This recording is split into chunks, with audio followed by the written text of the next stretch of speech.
We currently have a water softener and a reverse osmosis system, which we're very happy with.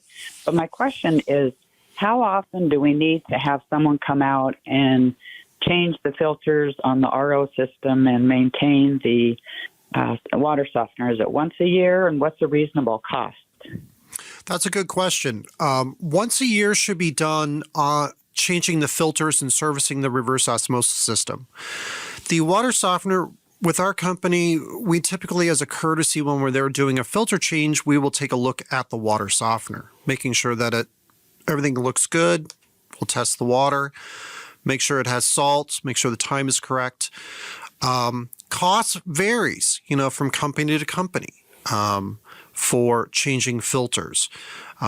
Standard filters, as we have here, typically you have a sediment filter and a carbon block filter. That's what this is.